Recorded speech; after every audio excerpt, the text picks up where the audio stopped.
That's when I realised that, oh my goodness, the commute, juggling home life, married life, housework, all that kind of stuff. And I was like, oh my goodness, 3-4 months of me. She had just been born, and then I took a year off maternity leave. And when I went back from maternity leave, that horrid commute. And I remember thinking, sitting there at 7, 8 in the evening, like, what am I doing? I'm so tired.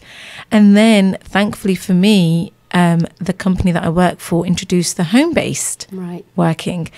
And I remember looking at my husband, reading the email and looking at my husband. I wanted to just burst into tears because I was like, I'm going to do this. I can't travel with a 1-year-old. She was in nursery, but it was so hard, the early morning wake up and all that kind of stuff. And I remember looking at my husband and I said, I'm doing this home-based thing. At least now I can manage home life, her as well, picking her up from nursery and dropping her off and that kind of stuff and working. And it's just so much more flexible now. It's been, 3-4 years I've been working from home now. Is it still working? Yes, it is. Do I still get tired? Yes, of course I do, because I'm not only working, but I'm doing the housework, I'm cooking, I'm cleaning, and I'm still doing all those things. And I'm a mum of 3 as well. So, I've got twins as well now. So, things have changed and it's still hard, but I would never go back to the office. I love being a home-based worker. Okay. Yeah. And do you feel there are certain expectations of you as a mum, when it comes to looking after your children? Are you seen as the primary carer, the one who's got to stay at home and make things work, as well as kind of, be at working? Yeah, I have got that expectation. I think there's a maybe stereotypical stigma in our community that the woman and the mother has to cook, clean, look after the kids, pick up, drop off nursery, in school and that. I think there is a bit of a stereotypical notion in our community. Do I feel that pressure? Yes, I do. And is it fair? Sometimes it isn't. Sometimes I'm so tired at home, I can snap at my husband and say, look, can you please help me with the housework? Can you, I need some help. And he does. He's really hands-on with the kids. Seriously, he's really lovely with the kids, and, he helps me a lot. But that housework and the cooking and cleaning, it's always me. Do you see what I mean? And, if he does do it, I'll probably do it again because I don't like the way he's done it, that kind of thing, I think that's just a woman thing, a mother thing. But, I do feel that pressure. And do I get tired and do I get a bit frustrated? Yes, I do. And I think that's normal. But it has to be done, I think, do you see what I mean? So, and I just do it. I just do it. I do feel, sadly, there is a view in the Muslim communities, especially in the Asian communities, that, the father, if he's going out to work, he's got to come home and get his rest. He's got to, have his meal and have his, not necessarily have his food cooked all the time, because he can do the cooking too. But there's this kind of trend, isn't there, where, you've got to look after the father and he's got to get his sleep. He's got to be up early the next morning. But you're up with the kids. Yeah. Throughout the night. You've often got to go to work as well. Yeah. So it seems a little bit unfair. Those expectations are kind of, it's funny because now my husband's home-based as well, so we're both home-based workers. Oh, fab. Oh, great. Yeah. That's the best of both worlds. It is. So before, he was in the office and stuff, and he would stay out maybe 2 days a week with client sites and stuff, and he'd be absolutely shattered when he used to come back. So yeah, I would feel like, you've been driving for so long, and okay, here's some, cooking and stuff, and that's fine. But now he's home-based, so he's got no excuses now, really. So he should help me. You've just got to collapse sometimes after. Yeah, I can't do this anymore. I can't do it now. Today it's so hot, and I was cleaning the house before I came, and I said, please help me. Please, you're home as well. So, yeah. Now, Anita, you've carried out some research where you've interviewed parents across the country on work-life balance. Can you tell us a little bit more about this research? Yeah, so back in 2015, it was in the run-up to the elections, actually, I was looking into some of the gender equality policies that were put forward by the main political parties at that time.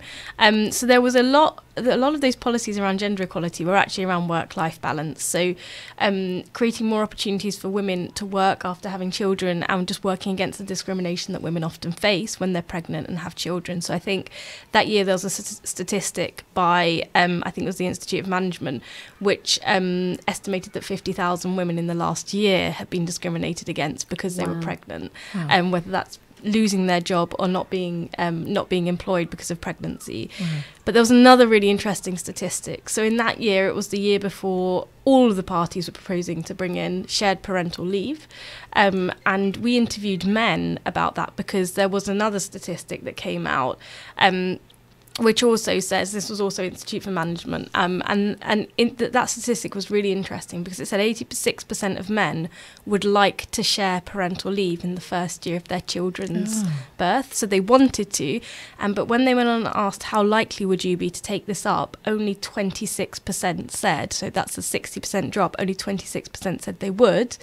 And so we asked some questions around that as well. Why this massive drop? Yeah. And a lot of that was to do with fathers feeling like, although women face discrimination when they have children in the workplace, they felt that they would be even more penalised because it's just not seen as the role of a man to look after a young baby. So this isn't just Muslims, this is national. You know, these are men nationally saying that they feel like they want to be part of that parenting experience from the beginning, from the get-go, so that they don't fall into this kind of, I guess, the pattern where the woman now knows how to manage everything and they don't know how to do anything. So when they try and do it, they get it wrong. And so a lot of men were talking about that, like they wanted to feel ownership over that part of parenting as well.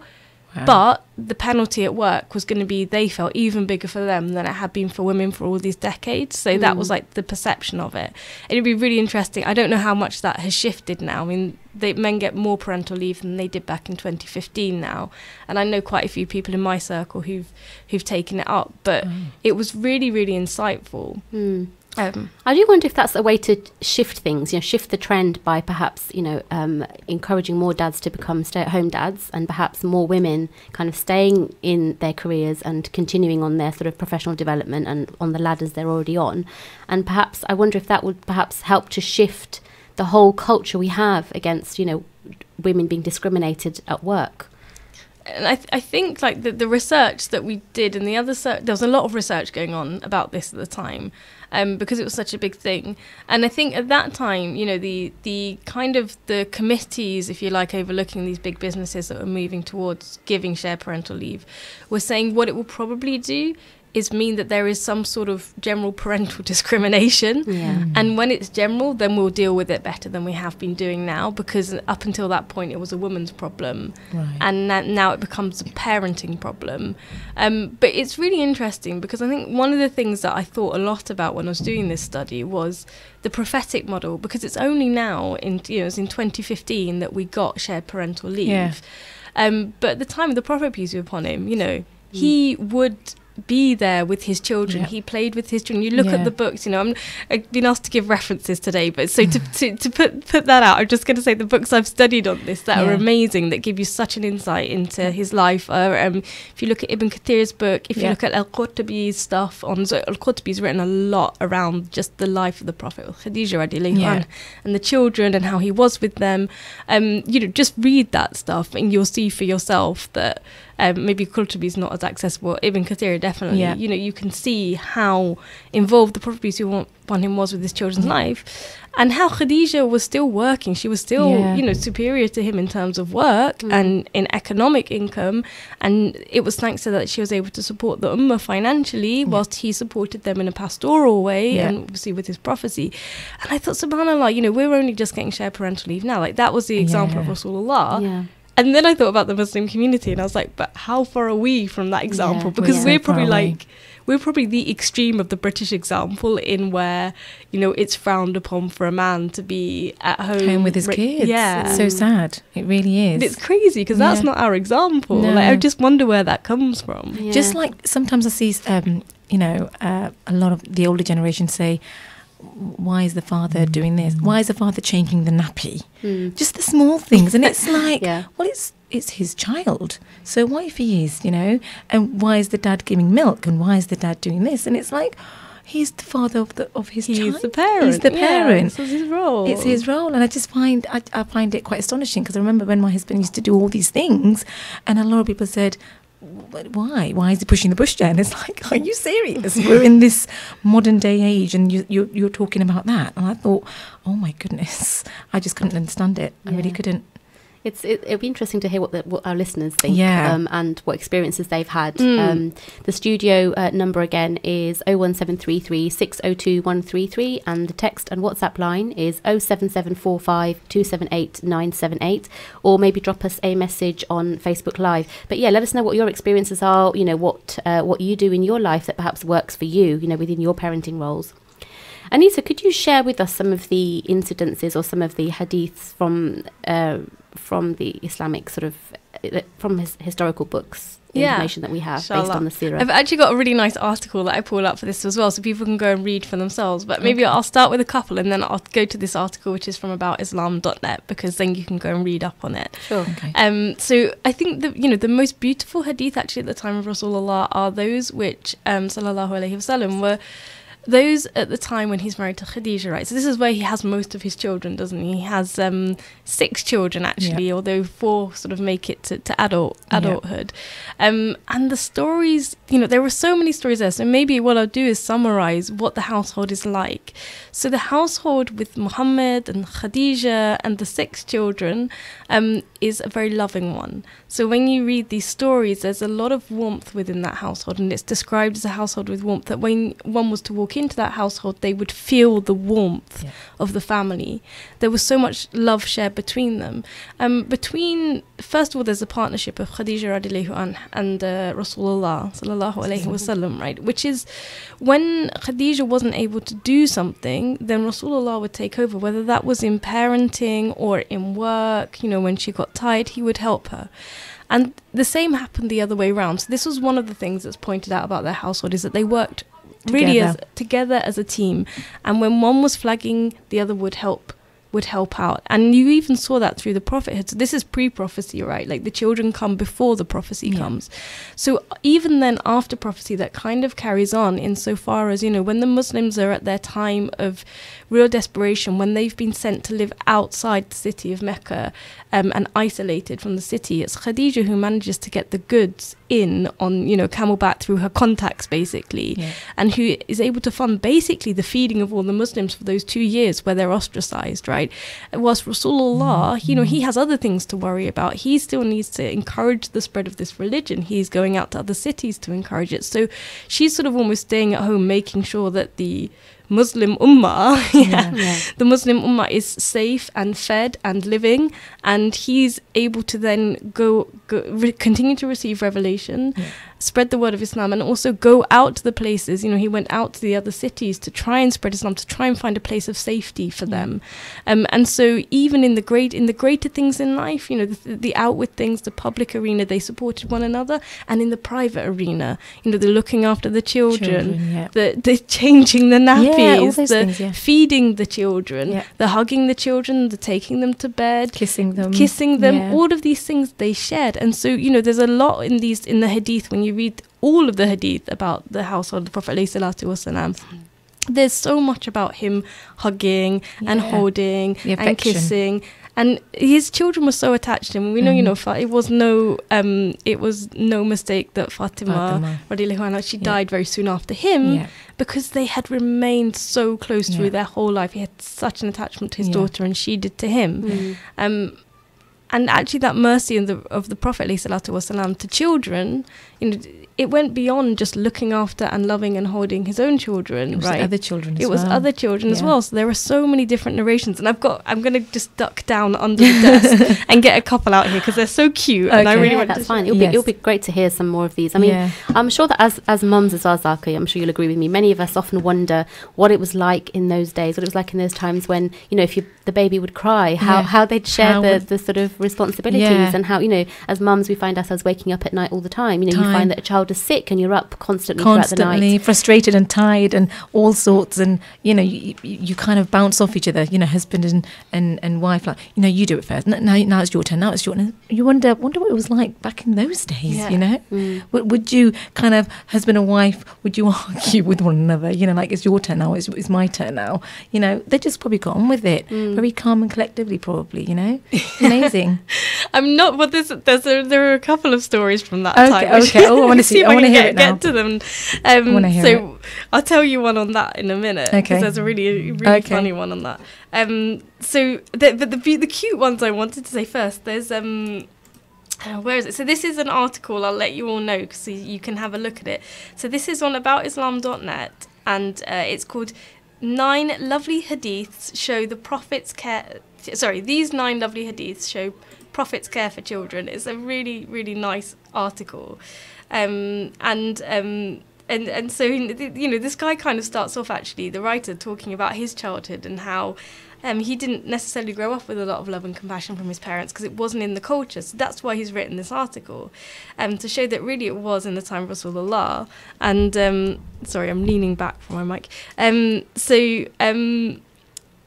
There's one hadith where he goes, this is in Medina now. He's walking with Abu Huraira towards the market, and he's been really quiet through this whole kind of journey, really contemplative, probably quite serious. And he gets to near the marketplace, and it's Fatima's near there with Hassan. Hassan's quite young at this point. And suddenly the Prophet, peace be upon him, just lights up. And he I can see if I can get the exact words. He said, see. You just don't. You want to. We want to have it word for word, don't we? Yeah, we do. You do. And one of those awkward moments where you're on the radio and you can't find the bit. Oh, bless you. Here we go. So he came back to he'd gone to the market and come back. So all that time he'd been really quiet. And then he goes into Fatima's tent and he says, is the little chap there? Oh. And then apparently at that time, so it's why I went to get the words right, because it's like, it's so cute. It's a little chap there. Oh. And then not much time passed before Hassan came running out and jumped on the Prophet ﷺ, and he really hugged him and gave him a big hug, and the Prophet gives him a big hug back. And he says, oh Allah, I love him. And then he says, love him and love and love anyone who loves him. So that's in Sahih Muslim. Okay. And then there's a similar hadith where he says a very similar thing. So there's a little girl who comes to him, and she's from I think she's from Syria. That's right. So she comes. So here we go. We've got it. So this is narrated by Khalid, and it's about her when she was a child. And she says, I went to Allah's Messenger with my father, and I was wearing a yellow shirt. Allah's Messenger said, Sanna, Sanna, which meant good in Ethiopian language, so where she came from. And then she said, and then I started playing with the seal of the prophethood on his shoulder, and her dad was just horrified. And he was like, and he really rebuked her in front of everyone. He was like, don't do that, you know, like stop playing with it. That's like, this is serious business. And then the Prophet peace be upon him said, leave her, and he let her continue playing. And then he invoked Allah to grant her a long life 3 times. So he would have children coming and playing on him. Playing with him, yeah. And where's that reference from again? Sorry, I just so this one is Bukhari. Bukhari, yeah. And then there's another really nice one in here where the Prophet peace be upon him, and this has been narrated several times, so I'll just ad-lib it and I can give you the reference that's here. But the Prophet peace be upon him sometimes he would come to prayer with the intention of doing a long prayer. But when he heard a child screaming, he would shorten it. Okay. And then the reason he gives is that he knows that child who's screaming really needs its mother. Yeah. And so out of compassion for that bond between the child and the mother, he would shorten the prayer so that they can, the baby can get what it needs. So he's not only, with his own children, playing with them all the time, feeding them, doing his part in the housework too, alayhi salatu wassalam, but he's got a really instinct for the bond between parent and child, and he's giving importance over to that. Wow. And the final story that is not on here, but I was going to sort of relate, was there was an army commander at the time of Rasulullah, and he'd led them to a lot of victories as Muslims, and he'd done a very good job as an army commander. But one day his wife sort of went to the Prophet peace be upon him and complained, and she said, my husband never plays with the children. He's never home. He's not interested in time with the children. So Rasulullah said, okay, well let me call him. Let me call your husband to me, and I'll talk to him. So he calls him and he says, is this true that you don't play with your children? And the man said, yeah, that's true. And he said, the man who, he says, if you have mercy on your children, Allah will have mercy on you. And this is repeated so many times, right, in different hadith. And so at that point, he actually decided that this man was not the man fit to lead his army. Wow. That's, that was the gravity of it, is that if you're not giving time to your children, then you're not in the right position, you're not in the right mindset, or your spiritual being is not yet in the right place to command an army. So then, that makes us think about, how many of us, if we're prioritizing work over our children, and therefore neglecting our children, male or female, both, are we in a position to be a leader? Can we be a leader if we can't even lead with compassion in our own families? It's a really big, it's got so many meanings, that hadith. But I think especially, I think it's a particularly interesting hadith because it speaks to men about what their role is as a parent and how important it is. And if you're going outside and making the money and leading in another field, you cannot do that whilst neglecting your family. You have to be a leader in your home first and be doing all the things that Rasulullah was doing and have your heart in the right place to then go on to be a leader somewhere else, That's absolutely true. So much to think about there. I think we love the stories, and we've all heard about the hadith. Obviously, I haven't got it in front of me now, but where his grandsons would climb all over the Prophet Sallallahu Alaihi Wasallam when he was praying, and the patience he had with them, and really, I think this just demonstrates, how patient and how kind of hands-on he was with children, and how we should be. My girls do that now. When my husband's praying in the room, they just, the twins and my daughter, they just literally just grab his neck, and he doesn't stop. My husband doesn't stop. He's like, look, this is what used to happen, Prophet's time, this, and it's fine. And I'm panicking like, oh my God, my girl's going to fall or something. But no, he just lets them carry on because he goes, this is what used to happen. It's amazing. Mashallah. No, that's really good. It'd be really, really interesting to hear from the listeners, just to hear about what their own experiences have been, what their own personal sort of roles are when it comes to men and women, mums and dads, and their roles in parenting in the home. We have had a couple of people on a Facebook Live saying Assalamu alaikum, so we know you're listening, but do drop us a message and let us know what you think of the show, and drop us your comments and let us know what you're thinking. So we'll be discussing this in a little bit more detail after the break. But we've got several other topics to cover. So we're going to be looking at sort of stigma at work, and dads taking time off work, and maybe a little bit more about the fact that so many women are discriminated against when they try to take sort of parental leave, and maternity rights, how that sits with most people, and what sort of experiences people have. Also, maybe we should look a little bit at the bond, so the mothering bond, between mother and child. But anyway, don't go anywhere. We'll be right back after the break. Assalamu alaikum.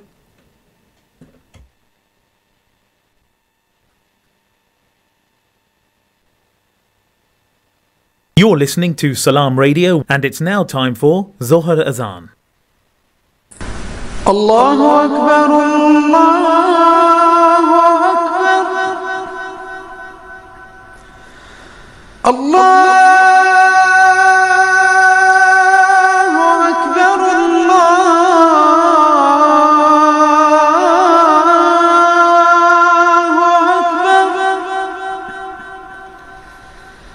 Ashhadu an la ilaha illallah,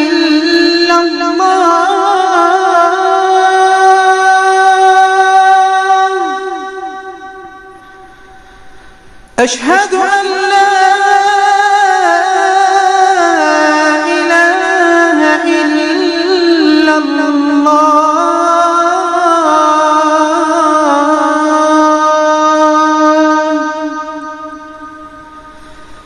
Ashhadu anna Muhammadar Rasulullah,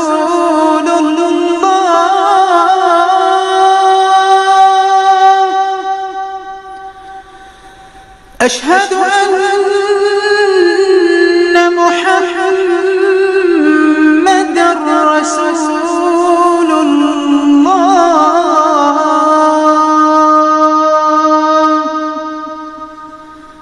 Hayya ala as-salah,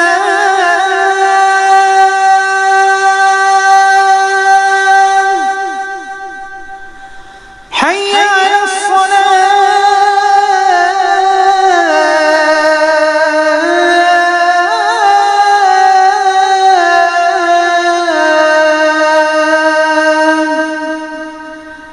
Hayya ala al-falah,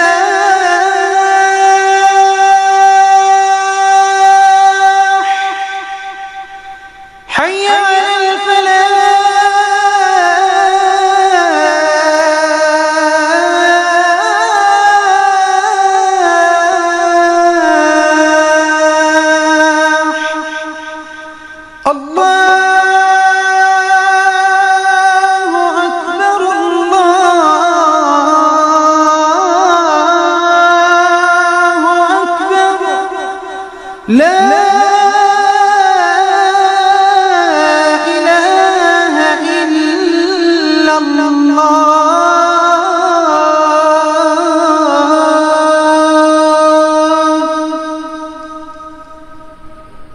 الله أكبر لا إله إلا الله. اللهم صل على محمد وعلى آل محمد كما صليت على إبراهيم وعلى آل إبراهيم وبارك على محمد وعلى آل محمد كما باركت على إبراهيم وعلى آل إبراهيم في العالمين إنك حميد مجيد. اللهم رب هذه الدعوة التامة والصلاة القائمة آت محمدا الوسيلة والفضيلة وابعثه مقاما محمودا الذي وعدته. اللهم آتنا في الدنيا حسنة وفي الآخرة حسنة وقنا عذاب النار. اللهم بك نحيا وبك نموت وإليك المصير. رضينا بالله ربا وبالإسلام دينا وبمحمد صلى الله عليه وسلم نبيا ورسولا. Did you know that cow's milk has a cure for every illness in it? Yes, it's true. On the authority of Abdullah ibn Masud, may Allah be pleased with him, the Prophet Sallallahu Alaihi Wasallam said, "Drink cow's milk, for verily it eats from all kinds of vegetation, and it is a cure for every illness." آمنت أن الآخرة لا بد يوما آتية. Assalamu alaikum and welcome back to Parenting Matters with myself, Sephora Horton. If you have just joined us after the break, we are talking about parenting roles in the modern day compared to parenting within Islamic history. We've got two amazing guests in the studio discussing this topic with us. And the questions we're asking today mainly are, how are parenting roles viewed within Muslim communities? Is there a stigma attached to males taking time off work to look after their children or to be stay-at-home dads? Do we treat parenting roles equally when it comes to mothers and fathers? Do give us a call, join in, take part in the discussion. The number to call is 01733 602 133 and the text and WhatsApp number is 07745 278 978. Now, Anita, before the break, you were telling us a little bit about the research that you carried out with parents across the UK on the work-life balance. Can you tell us a bit more about your findings and the statistics? And you said about the women that were discriminated against. What specifically did you find out on that? So when I did that piece of research, that was back in 2015, there were two kind of, I think, really interesting things that came out about work-life balance. So one was that fathers mostly wanted to be able to take shared parental leave, which was just coming in 2015. But felt that they couldn't because they feared that they would be discriminated against in the workplace. Obviously something that's very well known to us women. Now, the other shocking thing that came out of that research was I spoke to women about being pregnant in the workplace and their experiences of pregnancy. And some of the stories, so that year there'd been a statistic that estimated that 50,000 women had been discriminated against in some way because they'd been pregnant in the workplace in that year. So I asked women about this in the focus groups, and some of the stories that came out were just horrendous. I mean, for me, I haven't had any children yet, inshallah. But it really, I was just like, if this is what I'm facing, then I better get ready, because so many women had horrendous stories to tell. So whilst the men, it was a sort of like fear of something that could happen in the future, 86% of them wanted to take shared parental leave, but only 26% thought in reality they would. For women, it's something that they had actually tangibly experienced, this discrimination, when they became pregnant. And I can tell you one of the stories that I heard, and this was sort of one of many. So one story was a woman who was working in a sports shop, and or retail, I should say. I'll be even more vague, a retail chain. And everything was going well for her until her bosses found out she was 3 months pregnant. She didn't have any qualms about telling them she was pregnant. She thought it would be fine. But she said over the period that she was pregnant, basically between 3 months and 6 months, by the time she was 6 months, she had to leave her workplace, not because of the pregnancy itself, but because of the prejudices she started facing as a result of being pregnant. So she started to be put under scrutiny about whether she was really up to the job, where she was asked where her priorities lie, and she was continually asked where her priorities lie. Wow. She had, where she had been sort of in line for promotion, that was taken away from her. They said she wasn't ready. and she said the way that they just constantly bear down on her, it meant that she worried about getting sick in her pregnancy. And when she was sick, she would go into work anyway. And she said, and this just made her pregnancy so much more difficult. And in the end, she said the stress of the pressure that was being put on her to prove herself now that she's pregnant, to prove that she is, you know, the ideal worker, she said was actually, she was scared that that was now going to be a risk to her pregnancy. And so by 6 months in, she left. And she was then without a job, and she was relying on the economic support of her husband, which is something that she never really wanted to do. She appreciated having her own income stream. And just even when she was, her child was by this point, I think, 4 or 5 years old. But she was so very traumatized by the experience that you could still sense the stress of it at that point. And when she told that story, so she sort of kicked off in these focus groups of stories of pregnancy. And I think every single other woman around the, you know, it was actually an online focus group. So everyone, I say around the table, a virtual table, sort of then came in with their own horror stories. And every single mother had one. And I was shocked by how many women had similar stories to tell, no matter what industry, from retail right up to advertising to law. There were, in every single profession, there was a woman who shared a similar story. And some were actually even more horrendous than that one. That is shocking, isn't it? So it's... Why is it that in the UK we have maternity rights here in general, you know, overall, are really, you know, quite awful compared to many other countries? Isn't that right? So this problem that we have in England is really that the laws don't work in practice, right? And maybe you can talk a bit more about this from a legal background, but from what I've seen in my work is that there are laws there to protect us. So nobody's allowed to sack you for being pregnant. No. And you can't be discriminated against at an interview.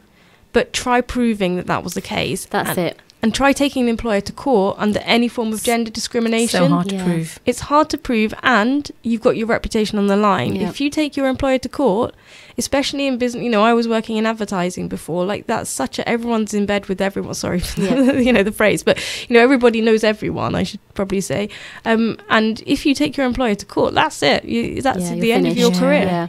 And how long it takes as well to actually prove that. I mean, it takes so much time and so much money as well. But in the vast majority of cases as well, they're not actually using the pregnancy as the reason for why they're dismissing someone or why they're discriminating against something them. Else. They're always suddenly looking becoming for other competent. Things. Exactly. You know. And maybe Zaka, from a legal background, perhaps you can tell us a little bit more about what the rights are when it comes to maternity. Well, when you actually said something about our maternity rights are slightly, you said they're not that fair compared to other countries or something. Well, actually, the US, they have to go back to work within 2 or 3 months. Yeah. Oh my goodness. Nigeria is 3 weeks. Wow. It's crazy. And I think actually there's one Eastern European country that actually is longer than the UK. They're very, very, I don't know which country it was. But with the UK, I think it's 9 months. You get your SMP, statutory maternity pay. Yep. So you get your 9 months pay, of which it depends on which kind of company that you work for as well. So I work in a corporate company. They give you 6 weeks of your 90% pay or something like that. Something like that. So I got my 9 months off, but I took a whole year off, which meant that 3 months I got nothing in terms of money. And I'm like, oh my goodness, now I think I need to get back to work kind of thing. Because you then realise after 9 months, you've been at home, you've been with your child or twins or, you know, and you think, okay, this is fine. You still get something in. But then after that 9 months and you think, oh my goodness, nothing. And then the 10th and then 11th and the 12th month, you're like, okay, I think it's now it's time to kind of go back to work.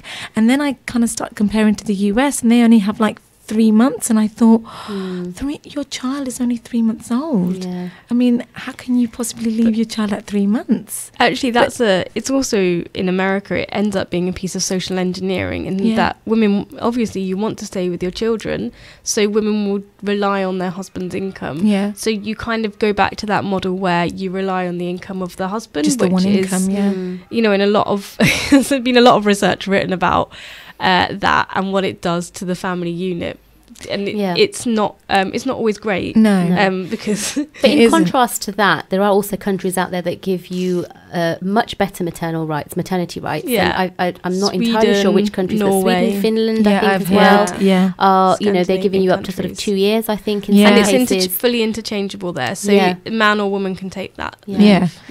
But I mean, even if we brought it back a little bit to women wanting to take the time off. So if you think about it, a lot of women are actually choosing to breastfeed for perhaps 2 years. Yep. You know, who actually decides on a social level, who decides that, you know, a year or 9 months is the period of time that we actually pay women after having a baby? You know, should it not just be, well, you know, 2 years or, you know, at least a year, you know?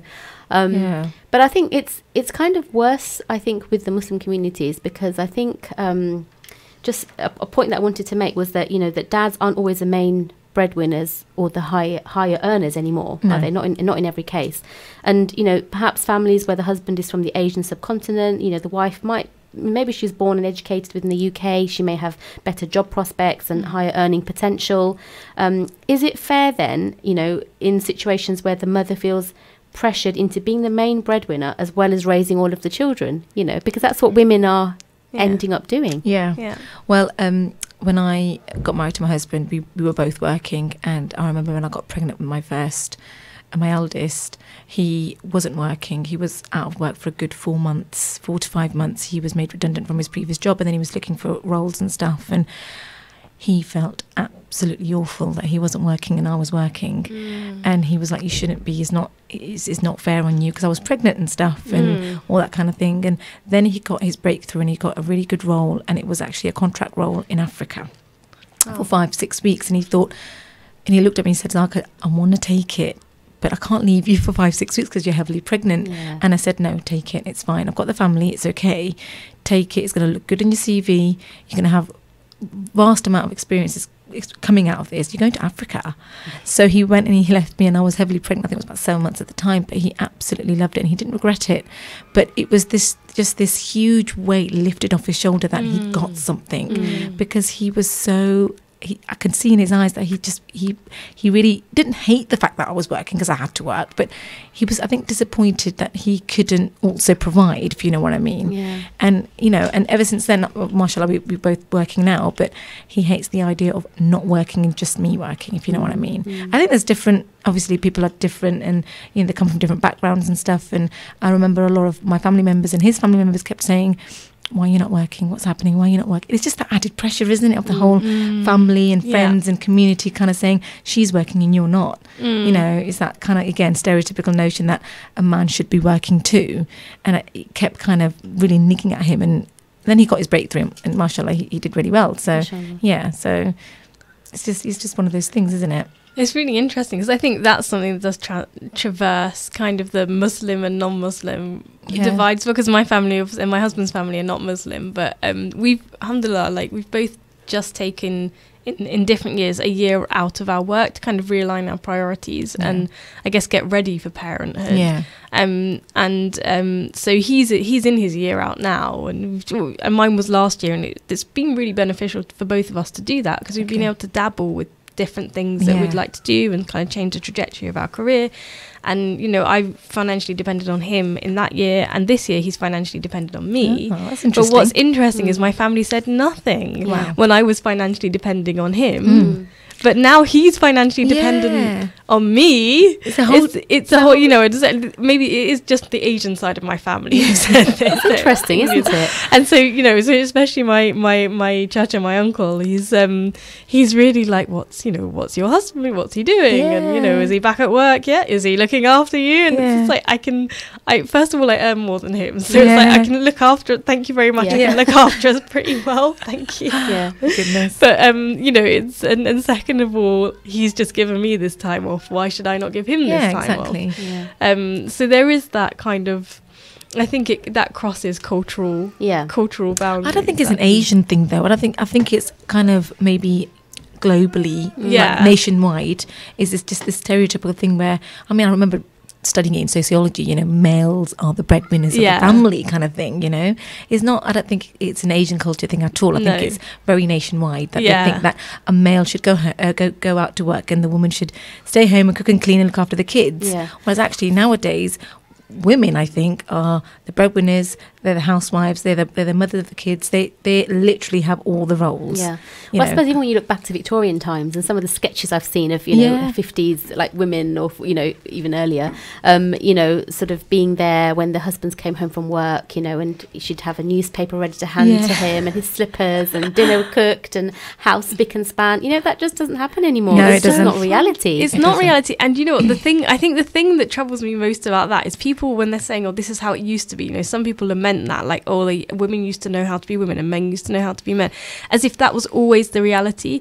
And like, if you look both at prophetic times and at pre-Roman Britain, you'll see that actually it was much more like it is today. So pre-Roman Britain, and we're from the area of the Iceni, you know, this was Boudicca's tribe, who was the great warrioress, right, British warrioress. You know, men and women shared power, first of all, so you'd always have a king and a queen, and men and women both worked, and there was that kind of, you know, interchange. It was when the Romans came that they then applied their model, right, of, you know, that men are in charge, women were nothing for the Romans anyway. They were sort of like, you know, weren't even worth talking about. And that kind of stuck through our recent history, but it wasn't there before.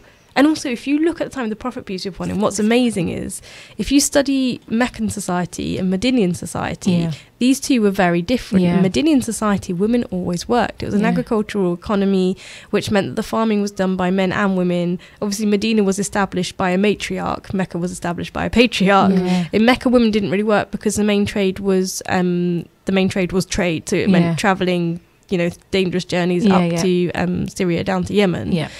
So there was much more that model of women, you know, women at home in the private sphere, men in the public sphere. But, you know, in Medina it was there, this model was there, so it's not like this is new to Muslims either. Exactly. And also in those days, I suppose they had a lot of wet nurses too, you know, so you know, a pious woman who you would employ to breastfeed your baby. And this is a tradition that we've lost completely, because in Islam this is completely acceptable and completely okay to do, but it's just not the norm. You know? And I know I've heard some people talk about the fact that, you know, if somebody else breastfeeds your child, then the whole brother and sister sort of thing that comes in, you know, and I think people worry about that.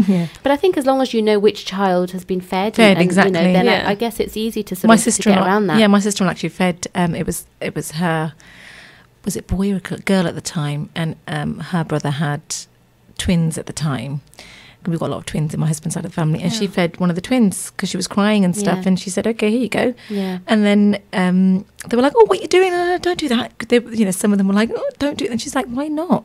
It's sunnah to do. Don't you not remember back in the days, you know, wet nurse and things like that? And she did it, and she, you know. Yeah, I mean, I do sort of. I mean, this is quite funny, but you know, I do wonder whether many Asian families, perhaps, especially if you come from a family where the cousin marriage is encouraged. Yeah, that's the thing. Then perhaps that can't really happen then, because if you fed, you know, a boy and a girl from different families, then those two are effectively brother and sister and can never marry. And I'm not saying that happens to everybody, but I'm saying there must be an element of that when people consider these things. I think that's what it is.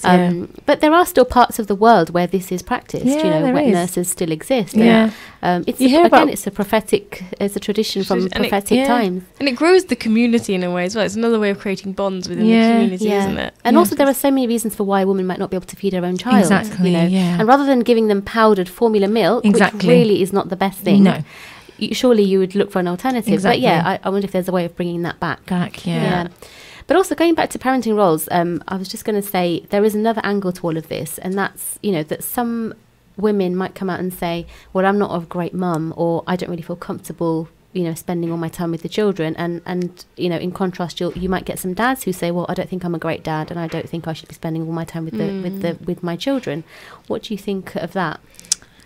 Well, I remember when I was on maternity leave with the twins, and it came right towards, well, I kind of put my hand up and I said to my husband before I went on maternity leave, I said, I think I'm going to take a couple of years off. I'm not going to take the year. I want to take a couple of years off.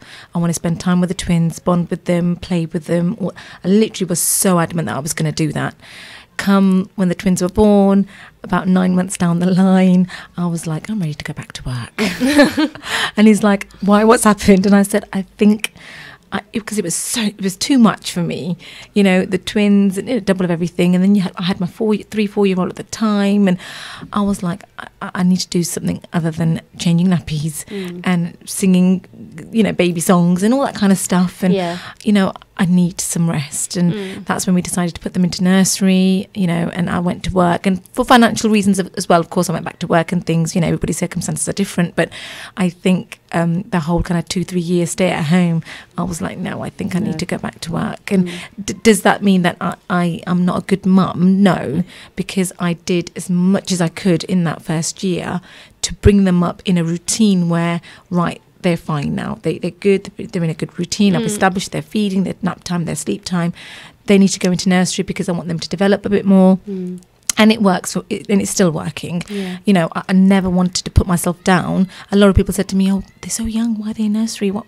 And that really, I felt really guilty. But no one knows my situation, and no one knows our circumstances. But you do have that tiny element of guilt of like, oh my God, am I a really bad mum? You know. But we discussed this last time, right, Zaka? We did. The guilt. The guilt. That we always never have goes. guilt. There's always something that you feel guilty about as a mother. Definitely. Always. And people are always making mums feel guilty. And this came through really strongly in the research as well, was like how often people make mums feel guilty and they won't do the same to fathers. No. The fathers do the smallest thing. Yeah. It's like, oh, you looked after you babysitted your children. I was talking about that, babysitting the children. Fathers don't babysit their parent, right? So but if they look after the children, they get praised. If they do the tiniest thing, change a nappy, they get praised. The women, you dare take your child to nursery and you're being a bad mum. Now, again, like going back to prophetic example, actually putting your children in a community is a good thing to do. Children did not just grow up in the nuclear family. The nuclear family is something very new. Children grew up in communities. Other people would pick them up, you know. Alhamdulillah, we do see it a bit in Peterborough with the large families, the extended families, you know, like help each other out. I know friends of mine who are constantly at their parents' house because their sisters are all there and the sisters' kids are all there and they all play and the grandparents love it and, you know, it's a whole family melly and it's beautiful. And, you know, and nursery is another way for children to find community. It's good for children. It's actually, you know, it's not just that there's nothing wrong with it. It is good for children to develop their communication skills with other children, with their peer groups. And it's amazing how much they developed in that nursery. I mean, I'm like, wow, they've been fantastic. They really have. And my girls have come home and blah blah blah blah blah blah, blah literally just chatting away, and it's like, wow, where have you learnt this from? And I'm happy, and you know, it's just that horrid guilt that you know. Although having, I'm going to play devil's advocate here. You know, I mean, there is also the angle that, you know, the early years are, you know, the best place for a child in the early years is with his or her mum, and that is for a number of reasons. So you've got the bonding, you know, establishing that bond.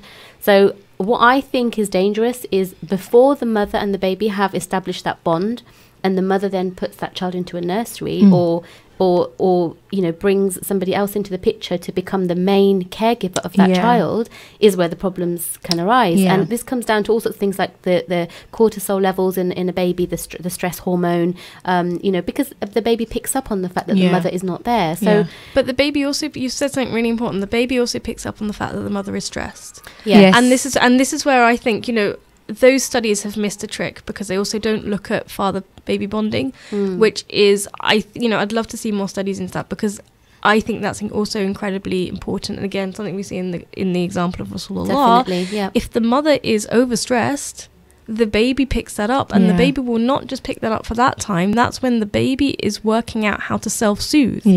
So in those formative years, if the mother is constantly stressed, the baby is not self-soothing, nor is it learning how to self-soothe. And it will have problems later on, problems even that go into adulthood. So you see, for example, you know, I work as a counsellor as well. And there is, in my work, you know, this is subjective, but I work with a lot of different people. I tend to work with teenagers and 20-somethings. But you see that those who have anxiety problems and even anger management issues, all the things that you need self-soothing for, quite often have had a history of a mother with postnatal depression, where that mother has been left as the only caregiver and On her nobody's own. helped her out.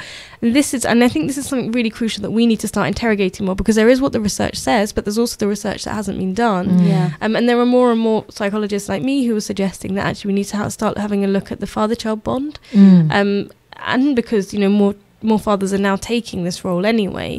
But how do you kind of, when the mother's not in the state to be a container, as we call it in psychology, you know, the kind of calm container for those chaotic feelings to help the child resolve them, then who is? Where do you put that child, and how do you make sure the mother gets her time to be in the position? Because what's better is quality, not quantity. So if the mother needs the time to de-stress and get her own space, She needs to have it. She needs that time, and we need to make sure that we've got the structures to step in. And we don't do that as a Muslim community, and we should, because this is a prophetic example. Because mothers cannot pour from an empty cup; they need looking after as well, exactly. nurturing. And even, you know, my mum, when I say to her, "What's your top one mothering tip?" and I know exactly what it is, she said the thing that I learned through my 3 children was that if the mum's not okay, the kids aren't okay.